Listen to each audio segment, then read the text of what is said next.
संबंध में चर्चा करूं, ऐसे ही मेरा मन है, लेकिन सबके संबंध में चर्चा नहीं हो सकती। लेकिन फिर भी जो बहुत प्रतिनिधि प्रश्न है जिनके आधार पर नहीं चर्चा हो पाएंगी, उनको भी आप समझ सकेंगे कि मेरा क्या उत्तर होता, उनकी मैं बात करूंगा। एक मित्र ने पूछा है कि विज्ञानवाद और धर्मवाद में कैसे मेल बनाया जा सकता है। मेल उन चीजों में बनाना होता है जिनमें कोई विरोध हो। धर्म और विज्ञान में तो कोई विरोध नहीं, इसलिए मेल बनाने की बात ही फिजूल। दो चीजों में दुश्मनी हो तो दोस्ती करवानी होती है, लेकिन दुश्मनी ही न हो तो दोस्ती का सवाल क्या है।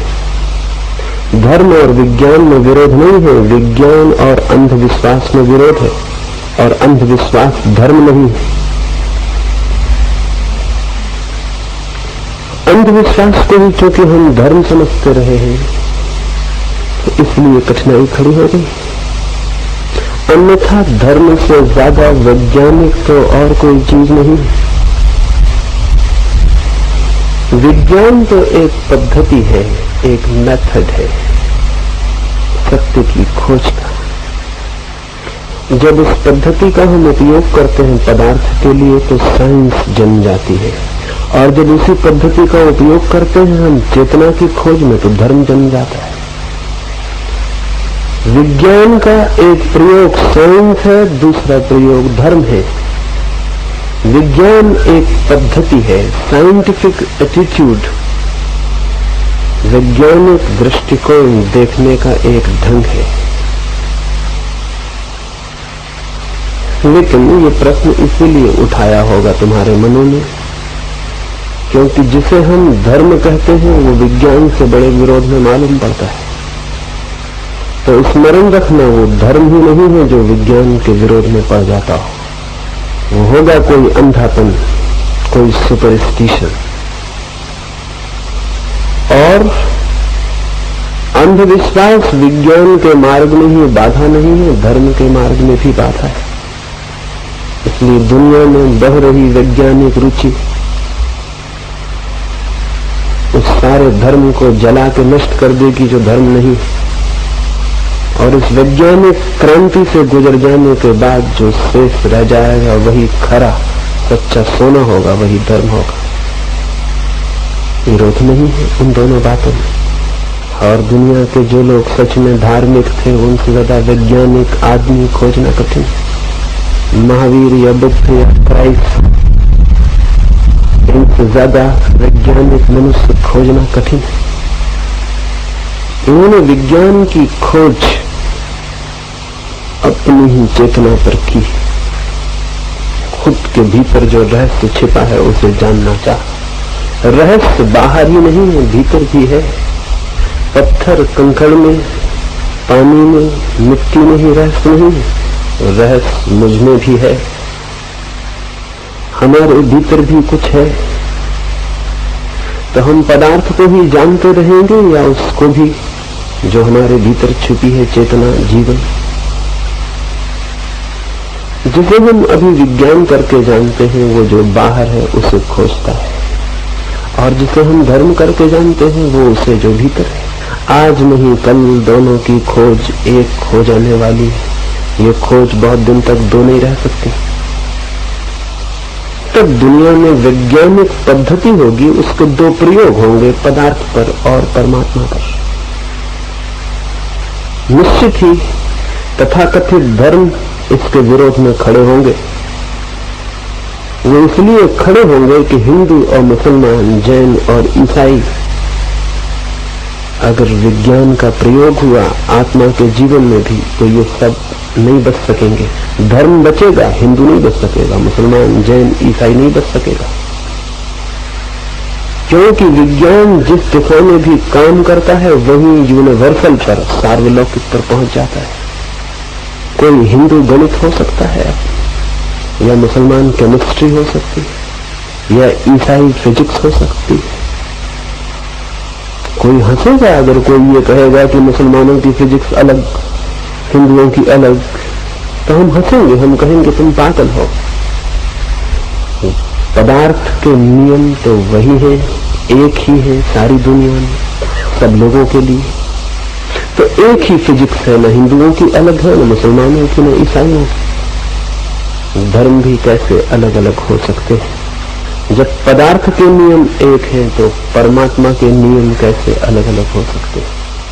जो बाहर की दुनिया है, जब उसके नियम सार्वलौकिक हैं, यूनिवर्सल है, तो मनुष्य के भीतर जो चेतना छिपी है, जीवन छिपा है, उसके नियम भी अलग अलग नहीं हो सकते, उसके नियम भी एक ही होंगे। इसलिए वैज्ञानिक धर्म के जन्म में ये तथाकथित धर्म सब बाधा बने हुए। वो नहीं चाहते कि वैज्ञानिक धर्म का जन्म हो। साइंटिफिक रिलीजन का जन्म दुनिया के सभी संप्रदायों की मृत्यु की घोषणा होगी, इसलिए वो विरोध में है। इसलिए वो विज्ञान के विरोध में है, क्योंकि वैज्ञानिकता का अंतिम प्रयोग उन सबको बहा ले जाएगा और समाप्त कर देगा। पर मुझे तो लगता है इससे शुभ घड़ी दूसरी नहीं हो सकती कि ये सब बह जाएं, दुनिया से संप्रदाय बह जाएं, हिंदू मुसलमान जैन ईसाई का फासला बह जाए, आदमी बच रहे। क्योंकि इस फासले ने बहुत खतरा पैदा कर दिया। इस फासले ने मनुष्य को मनुष्य से तोड़ दिया, और जो चीज मनुष्य को मनुष्य से ही तोड़ देती हो, वो चीज मनुष्य को परमात्मा से कैसे जोड़ सकेगी? वो नहीं जोड़ सकती। इसलिए धर्मों के नाम पर जो कुछ हुआ है, चर्च और मंदिर और शिवालयों ने जो कुछ किया है, उसने मनुष्य को कल्याण और मंगल की दिशा नहीं दी, बल्कि हिंसा, रक्तपात, युद्ध और घृणा का मार्ग दिया। सारी जिंदगी पर मनुष्य को दूसरे का दुश्मन बना दिया। धर्म तो प्रेम है, लेकिन धर्मों ने तो घृणा सिखा दी। धर्म तो सबको एक कर देगा, लेकिन धर्मों ने तो सबको तोड़ दिया है। एक छोटी सी घटना मैं करूं, शायद उससे मेरी बात समझ में आ जाए। एक काले आदमी ने एक चर्च के द्वार पर संध्या जाके द्वार खटखटाया। पादरी ने द्वार खोला, लेकिन देखा काला आदमी है, वो चर्च तो सफेद लोगों का था। काले आदमी के लिए उस चर्च में कोई जगह न हो सकती थी। पुराने दिन होते तो वो पादरी उसे हटा देता और कहता कि यहां तुमने आने की हिम्मत कैसे की? तुम्हारी छाया पड़ गई सीढ़ियों पर, सीढ़ियां अपवित्र हो गई, इन्हें साफ करो। उसकी हत्या भी की जा सकती थी। ऐसे शूद्रों के कानों में तथाकथित धार्मिक कहे जाने वाले दुष्ट लोगों ने शीशा पिघलवा के भरवा दिया है, जिन्होंने जाके मंदिर के पास खड़े होकर वेद मंत्र सुन लिए, क्योंकि शूद्रों के कान पवित्र वेद मंत्रों को सुनने के लिए नहीं। ऐसे आदमियों की छाया पड़ जाना भी पाप और अपराध रहा है, इस देश में भी, इस देश के बाहर भी। पुराने दिन होते तो शायद उस काले आदमी की जिंदगी खतरे में पड़ जाती, लेकिन दिन बदल गए हैं, लेकिन आदमी का दिल तो नहीं बदला। उस पादरी ने कहा, मित्र, ये शब्द बिल्कुल झूठा रहा होगा, क्योंकि जो उसके इरादे थे वो मित्र के बिल्कुल नहीं थे। लेकिन उसने कहा, मित्र, जैसे हम सब झूठी भाषाएं बोलते हैं वो भी बोला, और जो हमारे बीच सबसे ज्यादा चालाक, सबसे ज्यादा कमी है, वो ऐसी भाषा को बहुत बहुत कुशल होते। उसने उस निग्रो को कहा, मित्र, इस चर्च में आए हो स्वागत है, लेकिन जब तक हृदय पवित्र नहीं है तब तक चर्च में आने से भी क्या होगा? परमात्मा के दर्शन तो तभी हो सकते हैं जब हृदय पवित्र और शांत हो। तो जाओ, पहले हृदय को करो पवित्र और फिर आना। निग्रो वापस लौट गया। उस पुरोहित ने मन में सोचा होगा, न होगा कभी मन पवित्र और न ये आएगा। इसके आने की कोई संभावना नहीं। दिन आए और गए, माह आए और गए और वर्ष पूरा होने को आ गया। एक दिन चर्च के पास से निकलता दिखाई पड़ा वही नीग्रो, वही काला आदमी। वो पुरोहित हैरानी में पड़ा कि कहीं वो चर्च में तो नहीं आना चाह रहा है, लेकिन नहीं, उसने तो चर्च की तरफ आंख भी उठा के न देखा और वो चला गया अपनी राह। पुरोहित देखता रहा। हैरानी हुई उसे देखकर। उस आदमी में तो कोई बड़ी चीज जैसे बदल गई थी। उसके आसपास जैसे शांति का एक मंडल चल रहा था, जैसे उसकी आंखों में कोई नई ज्योति, कोई नई लहर आ गई थी, कोई नई खबर। जैसे वो कुछ दूसरा आदमी हो गया था, एकदम शांत और मौन। उसकी काली चमड़ी से भी जैसे कोई चमक पैदा हो गई थी, कोई पवित्रता उससे झलकने लगी थी। उसके उठते कदमों में भी जैसे कोई अलग ही बात थी। वो चर्च का पादरी दौड़ा और उसे रोका और कहा, महानुभाव, आप फिर दोबारा आए नहीं? वो नीग्रो हंसने लगा। उसने कहा, मैंने तुम्हारी बात मानकर मन को शांत और पवित्र करने की साधना की, और एक दिन रात जब मैं प्रार्थना करके सो गया और मेरा हृदय एकदम मौन था, तो रात मैंने सपने में देखा कि परमात्मा आए और मुझसे पूछते हैं कि तू क्यों इतनी प्रार्थना कर रहा है, क्यों इतनी साधना कर रहा है, क्या चाहता है? तो मैंने कहा, मैं उस चर्च में जाना चाहता हूं जो हमारे गांव में। तो वो परमात्मा हंसने लगा और उसने कहा, तू पागल है, तू उस चर्च में कभी न जा सकेगा, क्योंकि मैं खुद 10 साल से वहां जाने की कोशिश कर रहा हूं। वो पादरी मुझे घुसने नहीं देता, वो पादरी मुझे भीतर नहीं आने देता। तो जब मैं ही नहीं घुस पा रहा हूं, जिसका कि कहता है वो पादरी ये मंदिर है, वही नहीं घुस पा रहा है, मंदिर का मालिक बाहर, तो तू कैसे घुस सकेगा? तेरी क्या हैसियत? ये वरदान न मांग, कुछ और मांगना हो मांग ले। जब मैं ही नहीं घुस पाता हूं तो मैं तुझे कैसे वरदान दूं कि तू जा सकेगा? इसलिए उसने कहा, फिर मैंने आने की हिम्मत न की। जब परमात्मा भी अपने पुरोहित से डरता है तो मेरी क्या सामर्थ्य? मैं आपसे कहता हूं, 10 साल की बात होती तो हम किसी तरह सह भी लेते। ये 10 साल की बात नहीं है, ये हजारों हजारों साल की बात। आज तक परमात्मा किसी पुरोहित के मंदिर में प्रवेश नहीं पा सका, न कभी आगे भी पा सकेगा। पुरोहित और परमात्मा दोस्त नहीं है। पुरोहित शोषण कर रहा है, परमात्मा का दोस्त कैसे हो सकता है? पुरोहित दुकान चला रहा है, परमात्मा की दोस्त कैसे हो सकता है? पुरोहित बेच रहा है परमात्मा को, दोस्त कैसे हो सकता है? और चूंकि हर एक पुरोहित दुकान चला रहा है, इसलिए 2 पुरोहितों में भी दोस्ती नहीं हो सकती, 2 दुकानदारों में दोस्ती हो सकती जो एक ही धंधा करते हैं। प्रतिस्पर्धा हो सकती है, दोस्ती कहां? दुश्मनी हो सकती है, गला काट प्रतियोगिता हो सकती, दोस्ती नहीं हो सकती। इसलिए हिंदू और मुसलमान में झगड़ा है। ये धर्मों का झगड़ा नहीं, ये हिंदू और मुसलमान पुरोहित का झगड़ा है। ये परमात्मा का झगड़ा नहीं, ये परमात्मा के नाम पर बनी हुई दुकानों का झगड़ा है। और इन दुकानों में हजारों साल में हजारों तरह के अंधविश्वास प्रचलित किए हैं और आदमी की आंख बंद करने की कोशिश की है, क्योंकि जब लोगों की आंखें खुल जाएंगी तो उनका शोषण धर्म के नाम पर नहीं हो सकेगा। और आई हुई विज्ञान की रोशनी में इन सारे पुरोहितों को बड़ी घबराहट पैदा कर दी। वो बहुत बेचैन हो गए और वो कह रहे हैं कि धर्म और विज्ञान में दुश्मनी है, धर्म बात अलग है, विज्ञान बात अलग है। वो तो पूरी कोशिश उन्होंने ये की है कि विज्ञान विकसित न हो पाए।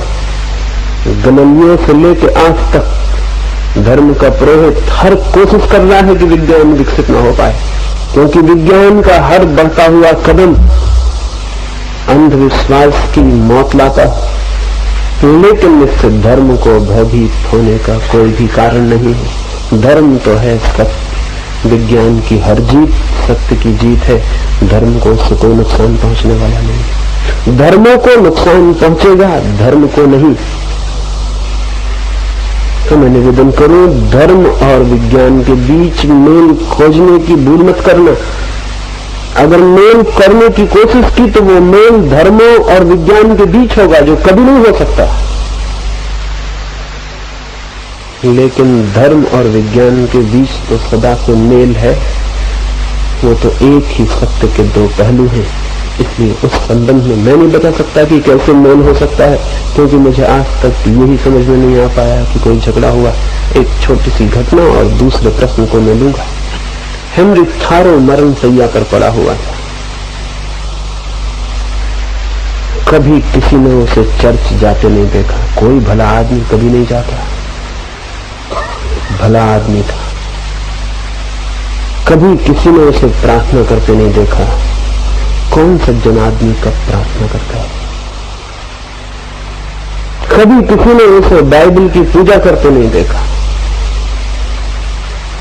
मरण शैया पर पड़ा था तो गांव के पादरी ने सोचा कि अब ये क्षण अच्छा है, ये मौका अच्छा है, इस वक्त मौत करीब है, घबरा गया होगा, अब चलें, मौत का फायदा उठाते रहे। पुरोहित, पादरी, तथाकथित धार्मिक लोग जवानी में तो आदमी को नहीं पकड़ पाते, तो फिर बुढ़ापे में पकड़ लेते। मौत करीब होती, भय सामने होता, तो प्रलोभन दिया जा सकता है कि आ जाओ हमारी तरफ, मान लो हमारी बात, तो भगवान से तुम्हारे लिए सिफारिश कर देंगे, कुछ अच्छा इंतजाम कर देंगे। मरते वक्त अकेला आदमी घबरा उठता है। इसलिए तो चर्चों और मंदिरों में बूढ़े और बूढ़ियां दिखाई पड़ते हैं, कोई जवान आदमी दिखाई नहीं पड़ता। ये आकस्मिक नहीं है, ये कोई एक्सीडेंटल बात नहीं है, इसके पीछे कोई राज है। सोचो कि थारो अब पड़ गया है बीमार और लोग कहते हैं बचेगा नहीं, तो गांव का पादरी इस मौके को स्वर्ण अवसर समझ कर इसके पास गया और उसने कहा कि हेनरी थारो महाशय, अब पश्चाताप कर लो और भगवान से अपना मिलाप कर लो, प्रेम कायम कर लो। उसने जो शब्द कहे पादरी ने वो ये थे कि क्या तुमने परमात्मा और अपने बीच मेल कायम कर लिया है? हेनरी थारो ने आंख खोली, बिल्कुल मरने के करीब था, लेकिन बड़ा बहादुर और धार्मिक आदमी रहा होगा। उसने कहा, क्या कहते हैं आप? मुझे याद नहीं पड़ता कि मुझ में और परमात्मा के बीच कभी झगड़ा हुआ हो। मेल करने का सवाल कहां? मुझे याद ही नहीं पड़ता कि मैं कभी उससे लड़ा भी हूं। हम सदा के दोस्त। तो मेल किससे करूं और कैसा करूं जब हमारा कोई झगड़े कभी ना हुआ हो? कभी जिंदगी में मुझे याद नहीं आता कि हमारे और उसके बीच कोई कटुता पैदा हुई हो। जिनके मन में कटुता पैदा हुई हो वे जाएं और मेल पैदा करें और प्रार्थनाएं करें। मैं किस बात के लिए प्रार्थना करूं, किस मेल की प्रार्थना करूं? यही मैं आपसे कहता हूं, मुझे नहीं दिखाई पड़ता कि विज्ञान और धर्म में कभी कोई शत्रुता है। इसलिए मेल कैसा और किसका? रह गए वे धर्म जिनसे उसकी शत्रुता है, तो जितने अच्छे, जितने जल्दी उनकी अर्थी निकल जाए उतना शुभ है। उतना मनुष्य की जाति के इतिहास में उससे बड़ा कोई स्वर्णिम अवसर न होगा जिस दिन धर्मों की अर्थी निकल जाएगी। क्यों? क्योंकि तब धर्म का जन्म हो सकता है, एक ऐसे धर्म का जो सबका होगा और जिसमें सब होंगे। एक ऐसे धर्म का जो वैज्ञानिक होगा, अंधविश्वासी नहीं। एक ऐसे धर्म का जो श्रद्धा पर नहीं बल्कि विचार और विवेक पर खड़ा होगा। एक ऐसे धर्म का जो इस खंड का और उस खंड का नहीं होगा बल्कि अखंड और सार्वलौकिक होगा। वैसे धर्म के जन्म में धर्मों ने ही अटकाव दिया है, इसलिए वे जाते हैं तो बहुत अच्छा है। जो भी धार्मिक लोग हैं उन्हें उनकी विदाई का सब समारंभ कर लेना चाहिए, उन्हें विदा दे देनी चाहिए। ने पूछा है, अनुयुग में आत्मा की साधना कहां तक समर्थनीय? मेरी पहली बात से कुछ तो ख्याल में आया होगा कि अणु और आत्मा का कोई विरोध नहीं, बल्कि अणु विज्ञान ने, एटॉमिक साइंस ने ये बात बड़े अद्भुत रूप से सिद्ध कर दी कि एक छोटे से अणु में परम शक्ति निवास करती है। एक छोटे से पदार्थ के खंड में जिसे हम आंख से भी न देख सकेंगे, जिसे बड़ी बड़ी दूरबीनें भी देखने में समर्थ नहीं है, जो इतना छोटा है अणु खंड कि अगर हम 1,00,000 अणुओं को एक के ऊपर एक रखते चले जाएं तो हमारे बाल की मोटाई के बराबर होंगे। 1,00,000 अणु एक के ऊपर एक रख दिए जाने पर हमारे बाल की मोटाई लेंगे। इतना छोटा सा जो अणु है उसमें विज्ञान ने इतनी विराट शक्ति खोज निकाली है कि आज सारी दुनिया भयभीत है कि कहीं अणु बमों का विस्फोट हुआ तो फिर मनुष्य बच नहीं सकेगा। इसका क्या अर्थ है? इससे किस बात की सूचना मिलती है? इससे इस बात की सूचना मिलती है कि छोटे को छोटा मत समझ लेना। कोई छोटा छोटा नहीं है। क्षुद्रतम में विराटतम छिपा हुआ है। जो क्षुद्रतम है उसमें विराट शक्ति का निवास है। क्षुद्र कुछ भी नहीं है, सभी कुछ विराट है। इससे ये खबर मिलती है और इससे ये भी खबर मिलती है कि जब पदार्थ के एक अणु में इतनी ताकत है तो चेतना के एक अणु में कितनी शक्ति न हो सकेगी। आत्मा चेतना का अणु है।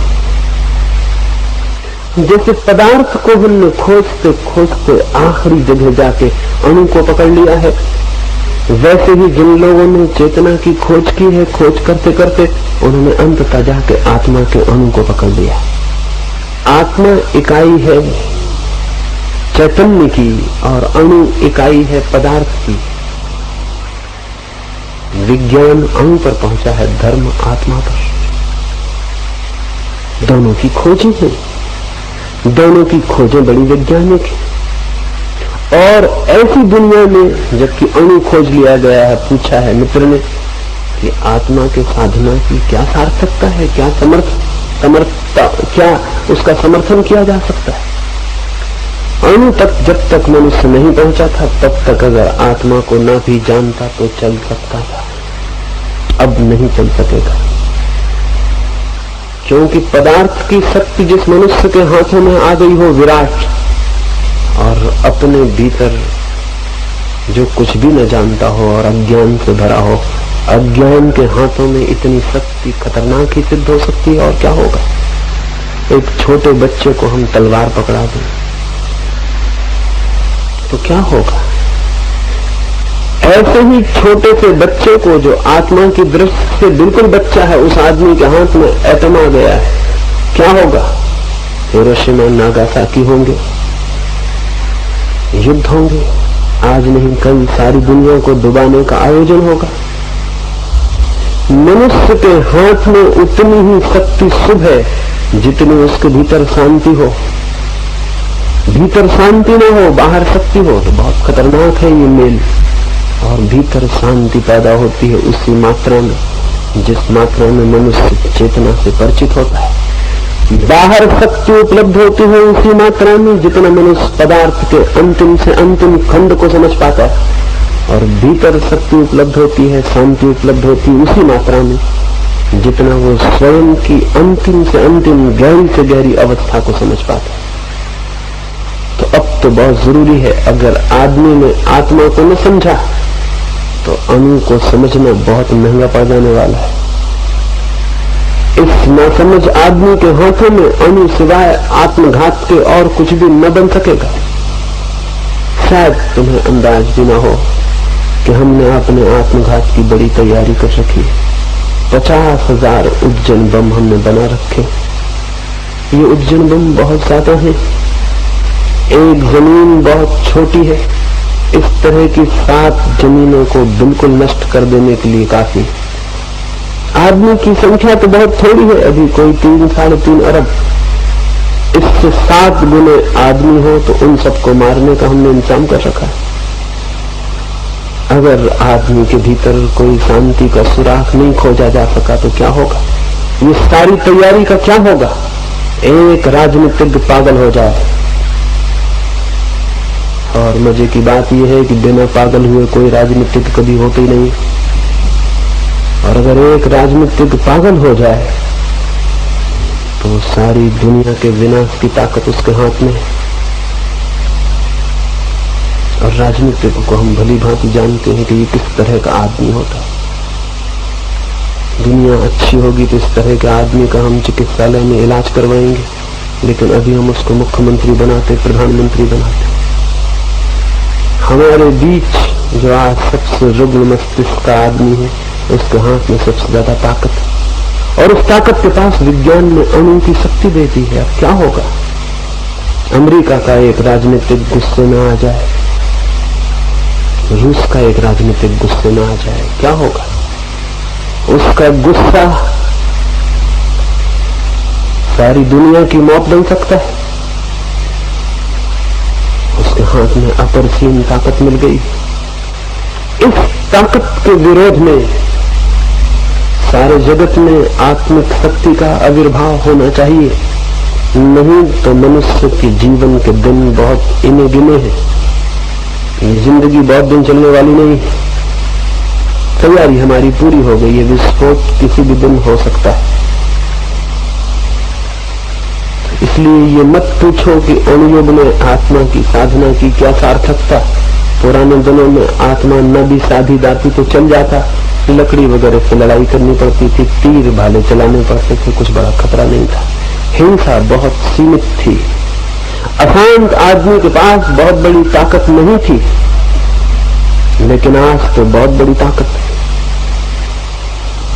और आदमी बिल्कुल अशांत है। ये आदमी शांत होना चाहिए, इसका शांत हो जाना एकदम अपरिहार्य हो उठा है। एक क्षण भी इसे खोना खतरनाक है। इसलिए दुनिया में जो भी विचारशील है उन्हें ये समझना होगा कि आत्मा की दिशा में जितना काम हो सके और जितनी तीव्रता से हो सके और जितने लोगों के भीतर आत्मा की प्यास को, खोज को, गहराई को जगाया जा सके और जितनी तीव्रता से जगाया जा सके, क्योंकि कोई हिसाब नहीं है कि क्षण हमारे हाथ में कितने हो, उसी मात्रा में मनुष्य का भविष्य सुरक्षित हो सकता है। अणु की शक्ति खड़ी हो गई, आत्मा की शक्ति को भी खड़ा करना जरूरी है और ये बिना आत्मा की तरफ साधना किए नहीं होगा। इसलिए बहुत बहुत जरूरी है। आज से ज्यादा जरूरी ये बात कभी भी नहीं थी और शायद आगे भी कभी भी न हो।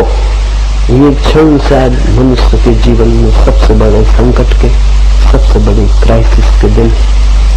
इसी वक्त अगर हम आत्मिक शक्ति को भी जगा सके तो अणु की शक्ति विनाश न बनकर सृजन बन सकती है। उससे बहुत बड़ा सृजन हो सकता है। शायद दुनिया में किसी आदमी के भूखे रहने की अब कोई जरूरत नहीं और न किसी आदमी को घातक बीमार होने की जरूरत है और शायद इतने जल्दी मरने की भी किसी को कोई जरूरत नहीं है। अगर अणु की शक्ति का हम सृजनात्मक क्रिएटिव उपयोग कर सके तो ये जमीन वो स्वर्ग बन सकती है जिसकी कहानियां पुराणों में है। ये जमीन वो स्वर्ग बन सकती है। इतनी बड़ी शक्ति हमारे हाथ में आ गई है, लेकिन अगर मन हमारा बेचैन और अशांत रहा तो इसका हम एक ही उपयोग कर सकेंगे और वो ये कि इसी में हम जल जाएं और नष्ट हो जाएं। जो ताकत सौभाग्य बन सकती थी वही हमारा दुर्भाग्य बन जाएगी। जो शक्ति हमारे लिए वरदान सिद्ध होती वही अभिशाप हो सकती। इसलिए बहुत बहुत जरूरत है कि आत्मा की खोज उस दिशा में साधना हो और उसे पाया जाए और बहुत लोगों के भीतर वो दिया जल सके। युवक ने पूछा है, आपकी बातें ठीक मालूम पड़ती हैं, लेकिन उनसे तो क्रांति हो जाएगी, उससे तो विद्रोह पैदा हो जाएगा, उससे तो अराजकता पैदा हो सकती है।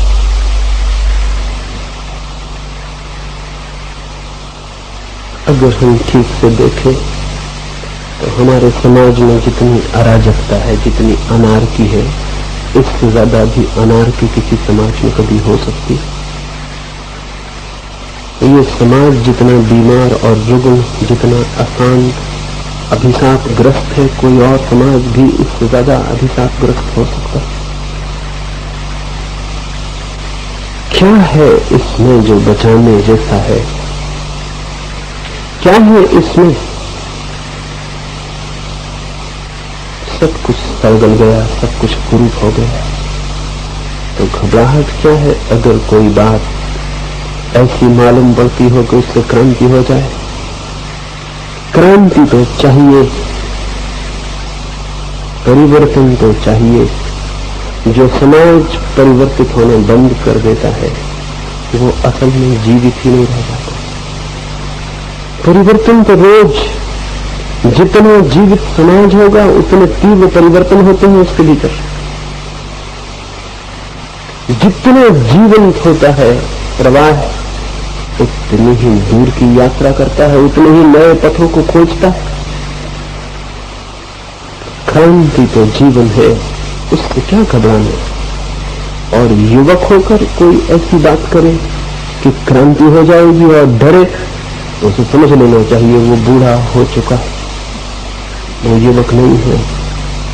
एक बूढ़ा आदमी भयभीत हो सकता है, लेकिन जरूरी नहीं होता कि कोई शरीर से बूढ़ा हो गया हो तो बूढ़ा ही हो गया। मैं एक गांव में अभी था, उस गांव के एक धनपति ने मुझे फोन किया और कहा मैं अपनी मां को भी लाना चाहता हूं आपको सुनने, लेकिन उसकी उम्र 90 वर्ष और पिछले 40 वर्षों से वो 24 घंटे माला जपती रहती है। तो मुझे डर लग रहा है कि कहीं आपकी बातों से उसे चोट न पहुंच जाए और इस उम्र में कहीं उसके मन को बेचैनी न पैदा हो जाए, तो मैं लाऊं या न लाऊं। मैंने उनसे कहा अगर तुम्हारी मां जवान होती तो मैं कहता ना भी लाओ तो कोई हर्जा नहीं, अभी वक्त है, लेकिन तुम्हारी मां के आगे कोई वक्त नहीं है, इसलिए तुम जल्दी ले आओ, क्योंकि कुछ हो सकता हो तो हो जाना चाहिए। वो अपनी मां को डरते हुए लेके आए। सभा के बाद मुझे मिले और कहने लगे मैं बहुत हैरान। सभा से उठने के बाद उन्होंने अपनी मां को पूछा होगा कैसा लगा। उनकी मां ने कहा 40 साल से मैं माला जपती थी, माला हमेशा हाथ में रखती थी। उन्होंने कहा माला जपने से कुछ भी नहीं होगा, मेरा अनुभव भी कहता है कि कुछ भी नहीं होता। तो मैं माला वहीं छोड़ाई हूं उसी सभा में, उसको वापस नहीं लाई हूं अपने साथ। वो बात खत्म हो गई। मैंने उनके लड़के को कहा तुम बूढ़े हो, तुम्हारी मां जवान। 90 साल की उम्र में वो माला छोड़ाई उसी भवन में, और उसने कहा कि उन्होंने कहा माला जपने से कुछ नहीं होगा, ये बात ठीक है। 50 साल का मेरा अनुभव भी कहता है कि कुछ भी नहीं हुआ। मैंने 50 साल जप के देख ली, ये बात ठीक है, बात खत्म हो गई। मैं माला वहीं छोड़ाई।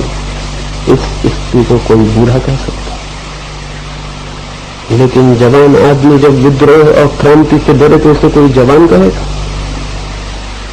जवानी का मतलब क्या है? जवानी का मतलब है जिसका हृदय अभी परिवर्तन के लिए तैयार है, जो नए की खोज में निकल सकता है, जो नई की खोज का साहस कर सकता है, वो जवान। जो नए से भयभीत होता है और पुराने से चिपट जाता है वो बूढ़ा हो गया, मन से बूढ़ा हो गया। हिंदुस्तान में जवान बहुत दिनों से पैदा होने बंद हो गए। यहाँ बूढ़े आदमी पैदा होते, जवान पैदा नहीं होता। हमारी सारी भाषा बूढ़ी हो गई। मेरा मतलब समझे, बुढ़ापे। क्रांति से क्या घबराना? क्रांति तो होनी चाहिए, जरूर होनी चाहिए, क्योंकि क्रांति तो जिंदगी को रोज नया नया करने की प्रक्रिया का नाम है। रोज नई नई जिंदगी होती जानी चाहिए, ठहर नहीं जाना चाहिए जीवन का प्रवाह। एक तालाब होता है तो उसमें प्रवाह रुक गया होता है, एक नदी होती है उसमें प्रवाह खुला और मुक्त होता है। नदी बड़ी क्रांतिकारी है, वो नए नए रास्ते खोजती रहती है, अनजान सागर की तरफ उसकी यात्रा चलती जाती है। तालाब शायद डर गया है, तालाब शायद बूढ़ी हो गई, नदी वो घबरा गया है, उसने अपने को बंद कर लिया है एक जगह। वो डरता है आगे जाने से, परिवर्तन करना पड़ेगा, न मालूम किन रास्तों पे चलना पड़े, न मालूम सुख हो कि दुख हो, यही ठीक है, जहां है वही ठीक है। एक स्टेटस को पैदा करता है, वहीं रुक जाता है, वहीं बंध जाता है। फिर पता है जो तालाब बंध जाता है फिर क्या होता है? वो सिर्फ मरता है, फिर उसमें कोई जिंदगी नहीं रहती। सूखता है और मरता है, सूखता है और मरता है, और गंदा होता चला जाता है। क्योंकि गंदगी, जब कोई नदी बहती है तो बह जाती है और नदी रोज फिर पवित्र हो जाती है। और तालाब में तो पानी तो उड़ता जाता है और गंदगी ठहरती चली जाती है। धीरे धीरे पानी तो नहीं रह जाता, कीचड़ रह जाती है, कचरा रह जाता है, वो कचरा इकट्ठा होता चला जाता है। तो तालाब की जिंदगी होती है, एक नदी की जिंदगी होती है। जवान आदमी वही है जो उद्दाम नदी के वेग से जीता हो, जो तालाब न बन जाए। और पूरा समाज जब नदी के वेग से जीता है तो पूरा समाज जिंदा होता है। और जब पूरा समाज ही एक डबरे की तरह हो जाता है तो मर जाता है। कई कौमों ने अपने आप को डबरा बना लिया है और वे बड़ी गौरवान्वित भी समझते हैं अपने को कि देखो हम कहीं बहते नहीं, हम कहीं जाते नहीं, हम तो जहां के तहां। हमारी सभ्यता, हमारी संस्कृति बड़ी महान है, इसको कहीं जाना नहीं पड़ता, जहां के तहां ठहरी रहती। लोग आते हैं और चले जाते हैं, लेकिन हम वहीं के वहीं। ये कोई गौरव की बात है? ये कोई सम्मान की बात है? ये तो इस बात की खबर है कि हमने जीना छोड़ दिया। वो जो दैनिक, वो जो परिवर्तनशील गत्यात्मक जीवन होना चाहिए वो जा चुका है। निरंतर गत्यात्मक होना चाहिए। युवक को तो सोचना चाहिए विद्रोह की भाषा में, लेकिन विद्रोह का क्या मतलब? विद्रोह का क्या ये मतलब है कि मकानों को जला दो, बसों में आग लगा दो, स्कूल के कांच फोड़ दो, शिक्षक का जीना हराम कर दो? ये विद्रोह का मतलब? अगर यही विद्रोह का मतलब है तो बात दूसरी, लेकिन ये विद्रोह का मतलब नहीं। ये तो मूर्खता का मतलब हो सकता है विद्रोह का मतलब। विद्रोह तो बड़ी गहरी चीज है। विद्रोह तो मूल्यों को बदलने की बात है, वैल्यूज को बदलने की बात है। विद्रोह किसी बस पे पत्थर फेंकने का नाम नहीं और न कहीं हड़ताल कर देने का नाम, और न जो हम चारों तरफ देख रहे हैं विद्रोह, वो विद्रोह नहीं है। विद्रोह तो है जीवन जहां जहां जकड़ गया हो, जिन जिन मूल्यों ने जीवन को पकड़ लिया हो और उसकी गति को अवरुद्ध कर दिया हो, उन मूल्यों को बदल देना। हजार हजार जकड़ने हमारे ऊपर है, सारी मनुष्य जाति के ऊपर है, उनको तोड़ना है, वहां विद्रोह करना है। लेकिन हमारे समाज के अगुआ बहुत होशियार, वो विद्रोह न हो सके, असली विद्रोह न हो सके, इसलिए वो जवान को अत्यंत टुटपुंजिया विद्रोह करना सिखा देते हैं। वो कहते हैं पत्थर फेंको बस पर, जैसे बस पर पत्थर फेंकने से और मकान में आग लगा देने से कोई क्रांति होने वाली, बल्कि सच ये है कि अगर लड़के यही करते रहे और उनकी ताकत इसी में लग गई तो क्रांति कभी न हो पाएगी। और ये बहुत जो होशियार है हमारे समाज में शोषण करने वाले, उनके पक्ष में, उनके हित में, ऐसे वो ऊपर से चिंता जाहिर करते हैं कि बहुत बुरा हो रहा है, लेकिन मन से वो इसे पसंद करते हैं कि ये होता रहे, युवक की ताकत इस बेवकूफी में लगी रहे, तो जिंदगी जैसी डबरे में बंद है वहीं बंद रही आएगी। वो चाहते हैं दिल से बहुत भीतर कि यही ना समझिए युवक करता रहे तो असली क्रांति कभी नहीं कर पाएगा। मैं तो आपसे कहूंगा, अगर अपने स्कूल के मास्टर के खिलाफ पढ़ रहे हैं तो आप ना समझ, अगर लड़ाई ही करनी है तो मनु महाराज से करो, बेचारे मास्टर से क्या करो। मनु महाराज से लड़ाई लो अगर लेनी। मूल 3000 साल पहले जहां मनु छोड़ गए हैं वहीं रुक गए, वहां से उन्हें आगे बढ़ाना, वहां टक्कर है, वहां लड़ाई। मुल्क को जिन्होंने गलत मूल्य दे दिए हैं उनसे लड़ाई है, उनसे टक्कर। और वो लोगों से नहीं है, वो मूल्यों से है, वैल्यूज से है जो हमें पकड़ लेती हैं। अब हिंदुस्तान में आज भी शूद्र है, ये बड़ी आश्चर्य की बात। ये होना चाहिए क्या? आज भी हिंदुस्तान में अजीब अजीब बातें हैं जिनकी की कल्पना करने में भी हंसी आती। छोटे छोटे तुच्छी बातों पर विरोध, मराठी और गुजराती का विरोध है, हिंदी और गैर हिंदी वाले का विरोध है, हिंदू और मुसलमान का विरोध है। आने वाले बच्चे हंसेंगे हम पर, कैसे लोग थे, कैसे नासमझ, कैसे स्टूपिड, क्या बेवकूफियां करते थे, कैसी तुच्छी बातों पर लड़ते थे, आग लगाते थे, हत्या करते थे, हड़ताल करते थे। हैरान होंगे आने वाले बच्चे के कैसे लोग थे। इन सबको तोड़ देना जरूरी है, इन सब दीवारों को तोड़ देना जरूरी है, इस तरह की नासमझियों को तोड़ देना जरूरी है और सोचना जरूरी है। और सोचने से जो क्रांति आए, विद्रोह है, वो बहुत सुख। इससे घबराए ना। पूछा है उन युवक ने,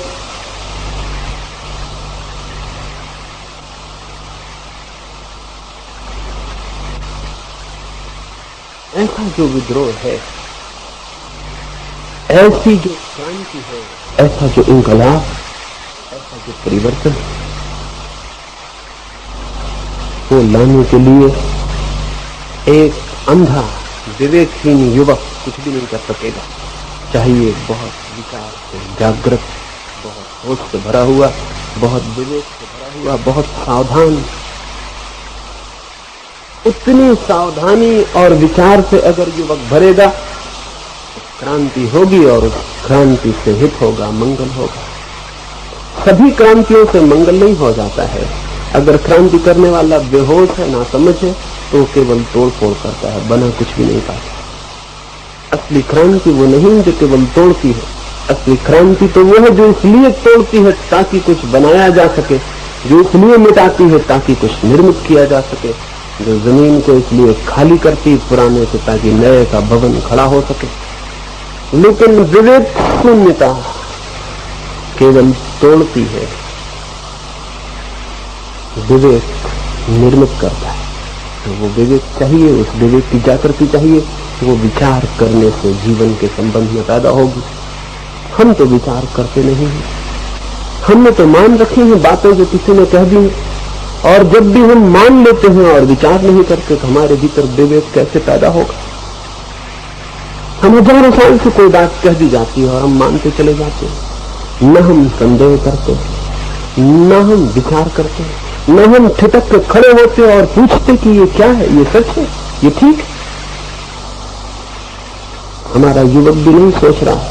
एक डॉक्टर के साथ मैं उनके घर से निकला, किसी मरीज को दिखाने ले जा रहा था। एक बिल्ली रास्ता काट गई और डॉक्टर मुझसे बोले 2 मिनट ठहर जाओ। मैंने कहा आप ठहरे, मैं किसी दूसरे डॉक्टर को लेके जाऊंगा। उन्होंने कहा क्यों?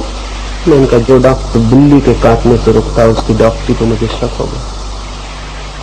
यह आदमी डॉक्टर होने के लायक नहीं, इसके मन में कोई वैज्ञानिकता नहीं। बिल्ली के काटने से रास्ता और एक डॉक्टर रुकेगा, एक इंजीनियर रुक जाएगा कि उसको छींक आ गई, एक पढ़ा लिखा आदमी, एक बेचारे ऐसे गरीब आदमी को जिसके पास एक ही आंख है उसको देख के दुर्भाग्य समझेगा अपना। तो फिर ऐसे युवक क्या क्रांति लाएंगे, क्या करेंगे, कौन सी वैज्ञानिकता पैदा करेंगे? तो जिंदगी में बहुत विवेक और विचार चाहिए कि हम क्या कर रहे हैं। निरंतर अपने से पूछना चाहिए, निरंतर प्रश्न खड़े करने चाहिए, निरंतर संदेह करना चाहिए, सतत खोज जारी रखनी चाहिए कि क्या हो रहा है। हमारे मुल्क में तो हमने विचार करना कई हजार साल से बंद कर दिया। हमने वो तकलीफ उठानी ही बंद कर दी। वो हमने 2-4 लोगों पर छोड़ दिया कि हे भगवान कृष्ण तुम सोचो और गीता दे दो, हम उसी को संभाले रखेंगे। हमें क्यों परेशान करते हो? आपने किताब दे दी, अब हमारा काम है कि हम इसको पढ़ें, उसको सिर नबाएं और गुणगान करें, और अब हमें कोई करना नहीं। हे भगवान महावीर, अब तुमने सब सोच लिया, तुम सर्वज्ञ हो, तुमने सब बता दिया, अब हमने से किसी को भी सोचने की जरूरत नहीं। अब हम सोचने को छुट्टी देते,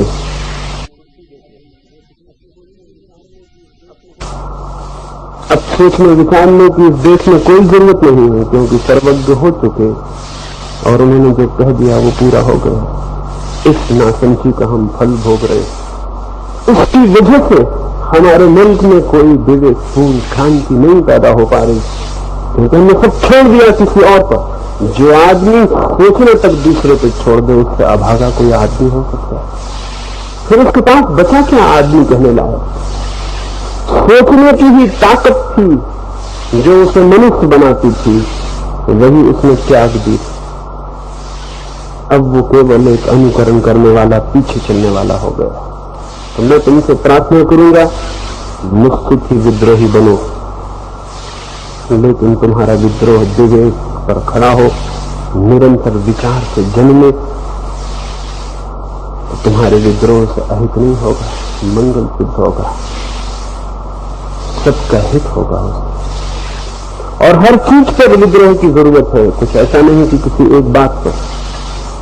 अब मैं उस विस्तार में नहीं जा सकूंगा, लेकिन हर मुद्दे पर, हर चीज पर बुनियादी विद्रोह और चिंतन की जरूरत हो गई है।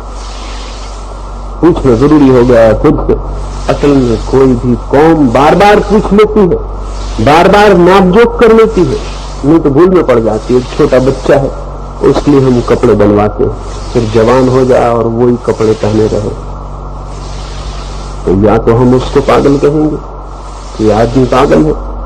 जो 5 साल के बच्चे के लिए काफी थे, वो 50 साल की उम्र में पहने हुए वही कपड़े पहने हुए, उसने सोचा भी नहीं, पूछा भी नहीं कि मैं बदल गया हूं, अब कपड़े का बदलने में जरूरी है।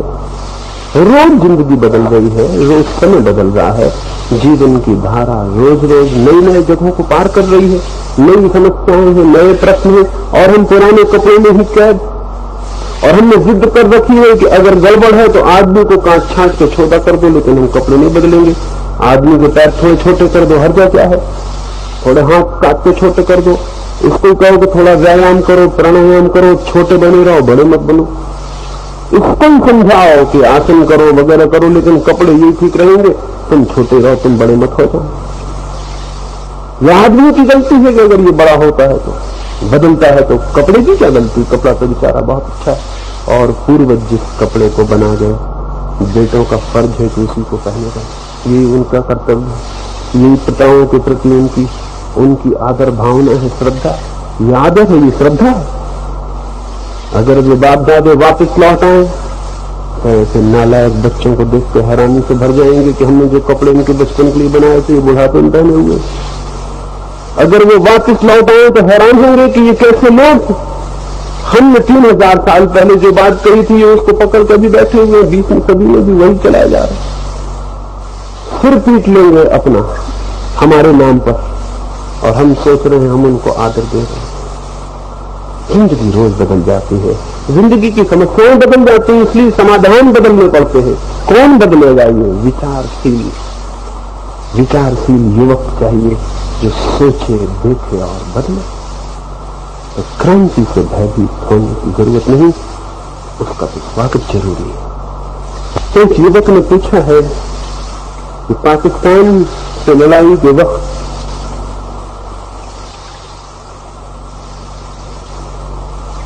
चीन से लड़ाई के वक्त या सीमांत पर जब भी उपद्रव होता है, तो हम अपने अहिंसा के सिद्धांत का क्या करें?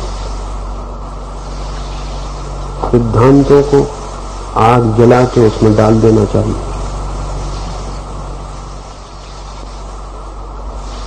सिद्धांतों की कोई जरूरत नहीं है, जिंदगी की जरूरत है। सिद्धांत सब झूठे होते हैं, वक्त पर काम नहीं आते। अगर कोई आदमी अहिंसक होगा तो वो ये पूछेगा कि अब युद्ध आ गया तब हम अहिंसा का क्या करें? तो जब युद्ध नहीं था तब अहिंसा की जरूरत नहीं थी, और अब युद्ध आ गया तब हम अहिंसा का क्या करें? अगर मैं प्रेम पूर्ण हूं और आप मुझे गाली दें तो मैं पूछूंगा कि अब मैं अपने प्रेम का क्या करूं? यह आदमी मुझे गाली दे रहा है, मैं शांत था और एक आदमी ने आके मेरा अपमान कर दिया, तो मैं ये पूछूंगा कि अब मैं अपनी शांति का क्या करूं? ये आदमी मेरा अपमान कर रहा है, अगर कोई मेरा अपमान न करता तो मैं शांत बना देता। अब तो बड़ी मुश्किल की बात होगी। अब तो ये शांति के सिद्धांत का क्या हो? सिद्धांतों की कसौटी कब होती? जब उनके प्रतिकूल परिस्थिति खड़ी हो जाए। चीन और पाकिस्तान के उपद्रवों ने ये जाहिर कर दिया कि हमारी सब अहिंसा की बातचीत बकवास और झूठी।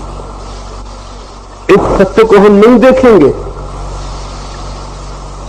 तो हम फिर वही पुरानी बकवास दोहराए चले जाएंगे जो कि वक्त पर काम नहीं आई। हमें जानना चाहिए, ठीक से जान लेना चाहिए कि हम केवल अहिंसा की बातें करने वाले लोग हैं। अहिंसा से हमारा कोई संबंध नहीं। इसलिए कोई मुसीबत ना हो तो हम मंदिरों में अहिंसा पे प्रवचन चलाते हैं और किताबें छापते हैं और अहिंसा परमो धर्मा का गुणगान करते हैं और झंडों पे लिखते हैं अहिंसा परमो धर्मा। और जब प्रतिकूल परिस्थिति आ जाती तो हम कहते हैं अब तो हमें अहिंसा की रक्षा के लिए तलवार उठानी ही पड़ेगी। बड़ी मजे की बात है, अहिंसा की रक्षा के लिए तलवार उठाना पड़ेगी। तो अहिंसा इतनी कमजोर है कि उसको अपनी रक्षा के लिए हिंसा की जरूरत पड़ती। तो ऐसी कमजोर अहिंसा को छुट्टी करो, इसकी कोई जरूरत नहीं। जो वक्त पर हिंसा का सहारा जिसे खुद ही खोजना पड़ता है, ऐसी अहिंसा को हम क्या करेंगे? लेकिन हमने धोखा दिया है अपने आप को। हम कुछ बातें कर करके शोरगुल मचा मचा के ये समझने लगे कि हम अहिंसक। अहिंसक खोना इतना सस्ता नहीं है, धर्म इतना सस्ता नहीं है। अहिंसक खोना बड़ी तपस्या से गुजर जाना है। अहिंसक खोने का मतलब है जिस व्यक्ति के हृदय से घृणा के, क्रोध के, ईर्ष्या के, प्रतिहिंसा के, महत्वाकांक्षा के, एम्बिशन के समस्त द्वार समाप्त हो गए, जिसका हृदय प्रेम की एक धारा बन गया है। फिर उसके साथ कुछ भी स्थिति खड़ी हो जाए वो मरने को राजी हो जाएगा, लेकिन ये नहीं पूछेगा अब अहिंसा के सिद्धांत का क्या करें। तो बात ही नहीं है पूछने की। बुद्ध का एक शिष्य था पूर्ण, उसकी दीक्षा पूरी हो गई, उसकी शिक्षा पूरी हो गई।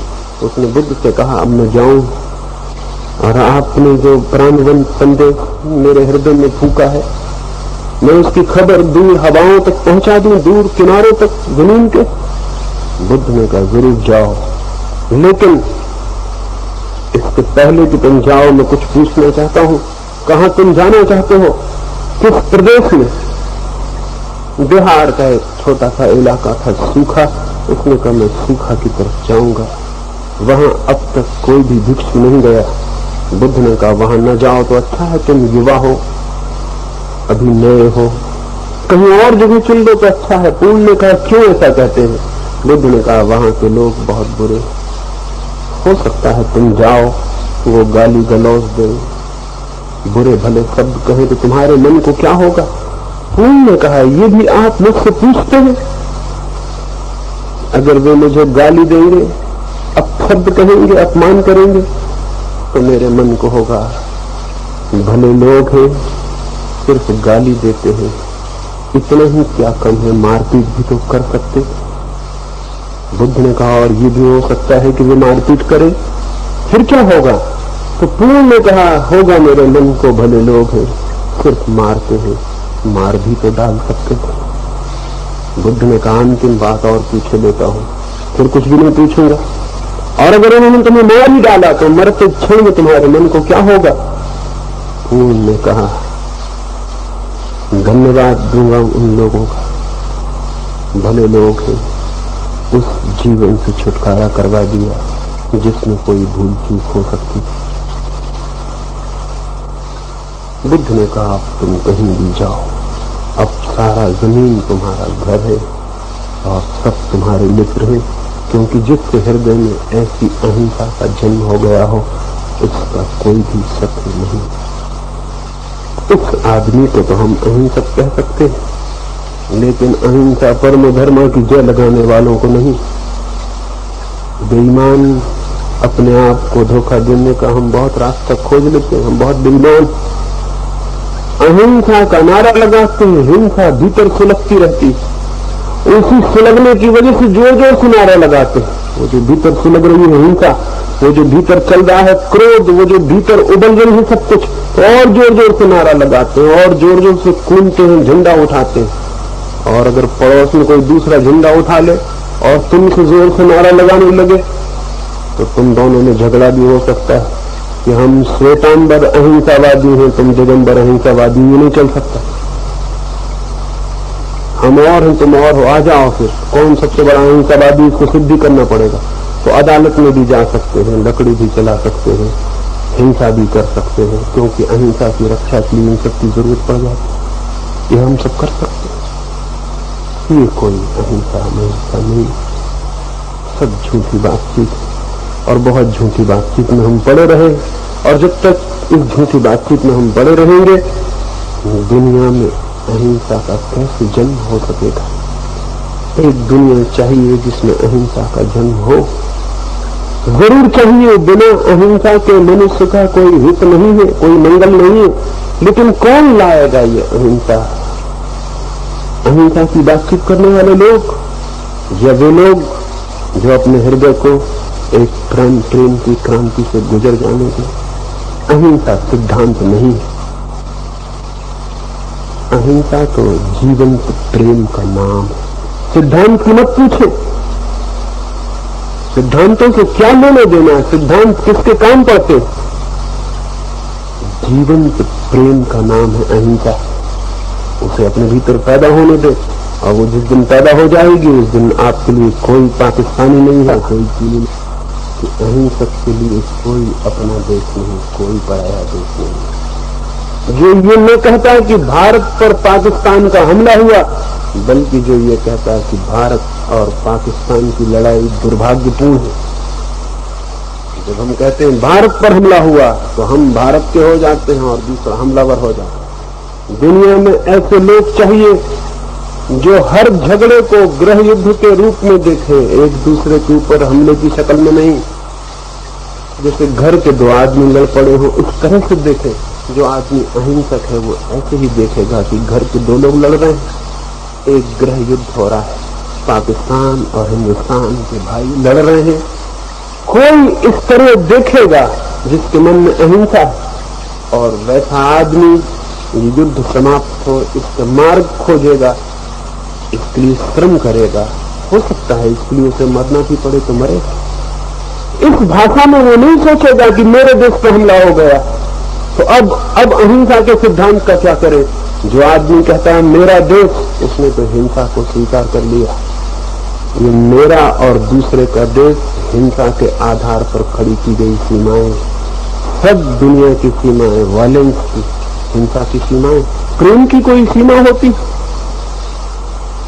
मैं अगर प्रेम से भर जाऊंगा तो मैं ये कहूंगा कि मेरे प्रेम देख के चलना, पाकिस्तान की सीमा आ गई, इसके आगे मत जाना, इधर अपना देश नहीं। मेरे भीतर प्रेम पैदा होगा तो पाकिस्तान की सीमा पर ठिठक के रुक जाएगा कि देखना इधर बगल में मुसलमान रहता है, या अपने वाला नहीं, इधर मत जाना। प्रेम कहीं रुकेगा अगर पैदा होगा। प्रेम कोई सीमा नहीं मानता, प्रेम असीम। और जहां जहां सीमाएं हैं वहां वहां हिंसा है, वहां वहां घृणा। ये देशों की सीमाएं भी हिंसा की सीमाएं हैं।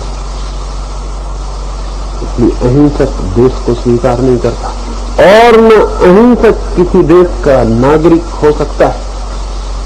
नागरिक से मेरा मतलब सामान्य कामकाज के अर्थों में नहीं, राजनीतिक चित्तता के अर्थ में, पॉलिटिकल अर्थ में कोई नागरिक किसी देश का नहीं हो सकता। अहिंसक व्यक्ति तो विश्व नागरिक होगा। दुनिया में ऐसे लोगों की जरूरत है जो छोटे छोटे देशों की क्षुद्र सीमाओं से अपने को मुक्त करें, छोटे संप्रदायों की सीमाओं से मुक्त करें। तभी शायद एक ऐसी मनुष्यता का जन्म हो सके जहां युद्ध न होते हो, जहां युद्ध समाप्त हो जाए। लेकिन राजनीतिक नहीं मान सकता ये कि सीमाएं न हो, क्योंकि जिस दिन सीमाएं नहीं उस दिन राजनीतिक भी नहीं, वो उसी के साथ जुड़ा हुआ है। उस दिन वो नहीं बच सकेगा। इसलिए राजनीतिक बड़ा मोह रखता है सीमा का, नक्शे बनाता है और सीमाएं बनाता है और लड़ता है और लड़वाता है। एक एक इंच जमीन के लिए करोड़ों करोड़ों लोगों को कटवाता है। बड़ा मजा ये कि जमीन किसके लिए है? ये जमीन के लिए लोग कटते, और जमीन इसलिए है कि लोग उस पर रहे। जमीन लोगों के लिए है कि लोग जमीन के लिए है? सीमाएं किसके हित के लिए है? इसलिए कि लोग रोज कटे। अगर इसलिए ये सीमाएं हैं लोगों के कटने के लिए, तो ये किसके मंगल में, किसके हित में? वो दुनिया करीब आ रही है। जो जवान है, जो नई पीढ़ी के लोग हैं, वो उस तरफ देखें और उस तरफ श्रम करें। एक दुनिया आए जहां कोई सीमाएं न हो, क्षुद्र टुकड़े न हो, मनुष्यता इकट्ठी खड़ी हो सके, ऐसे क्रम में वही लग सकता है जिसका हृदय प्रेम और अहिंसा से भरा हुआ है। प्रश्न तो और भी बहुत है, लेकिन अब कठिन होगा कि मैं और प्रश्नों के उत्तर दूं। एक छोटी सी बात कहूंगा और अपनी चर्चा को पूरा करूंगा।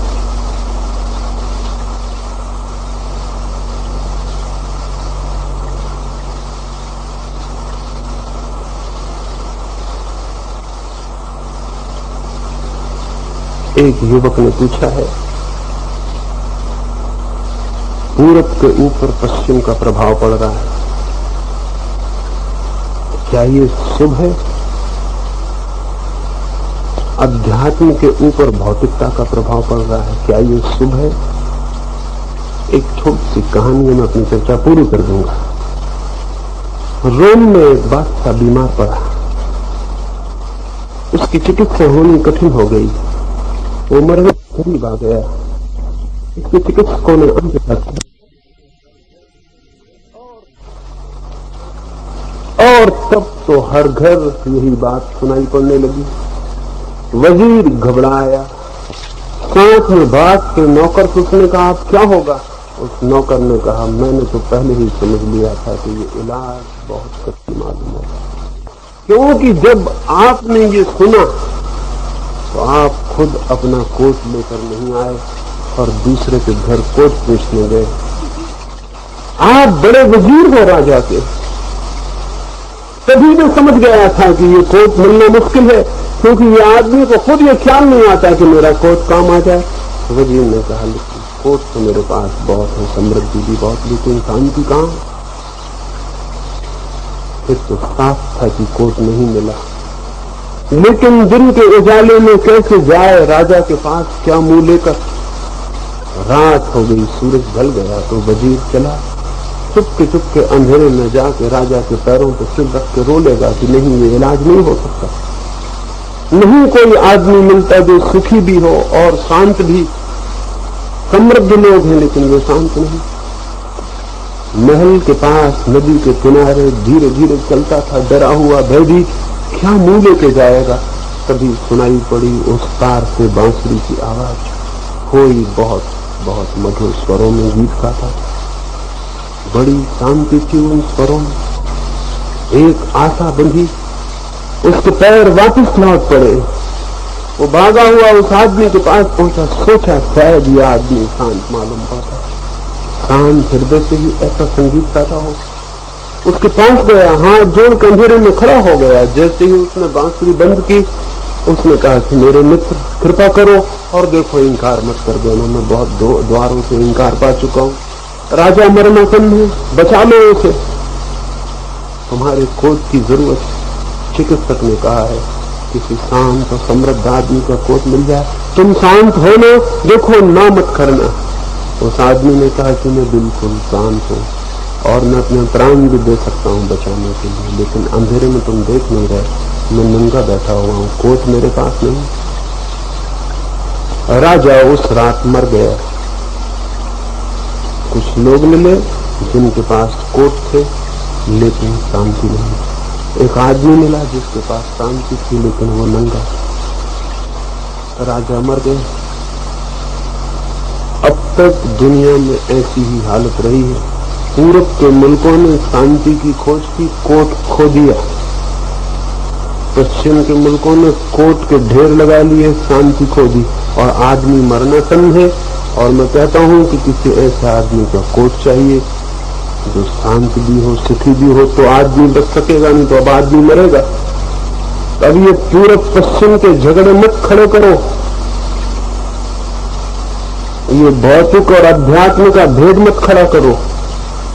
एक ऐसा आदमी चाहिए जो सुखी भी हो और शांत भी। इसलिए आने वाली दुनिया में पूरब पश्चिम दोनों मिट जाने चाहिए। आने वाली दुनिया में एक संस्कृति पैदा होनी चाहिए, अखंड पूरब और पश्चिम की एक, धर्म और विज्ञान की एक, शरीर और आत्मा की एक, सुख और शांति को एक साथ खोजने वाली संस्कृति को जन्म देना। वही संस्कृति पूर्ण संस्कृति होगी। अब तक की सब संस्कृतियां अधूरी रही हैं और अब बड़ा खतरा हो गया। आदमी बीमार पड़ा है। आदमी, कोई राजा मर जाता है, कोई हर्जा नहीं था, राजा पैदा होते हैं वापिस। अब आदमी बीमार पड़ा है, पूरी आदमियत बीमार पड़ी है। अब पूरब पश्चिम अगर न मिल पाए तो ये आदमी नहीं बच सकेगा। अंत में मैं यही कहता हूं, अब तक हमने धर्म को और विज्ञान को अलग तोड़ के देखा, शरीर और आत्मा को अलग तोड़ के देखा। अब ये नहीं चलेगा, इनको जोड़ के देखना पड़ेगा। आदमी अखंड है और पूरे मनुष्य की तृप्ति चाहिए। उसके भीतर शांति होनी चाहिए, उसके बाहर सुख, उसके बाहर समृद्धि होनी चाहिए और भीतर संगीत होना चाहिए। इसमें कोई दोनों में विरोध नहीं। फिर दोबारा आपके पास कभी आऊंगा तो आपके बहुत प्रश्न कायम रह गए, उनकी चर्चा करूंगा। तब तक और भी प्रश्न पैदा हो जाएंगे। जो छूट गए प्रश्न उनके लिए क्षमा मांगता हूं।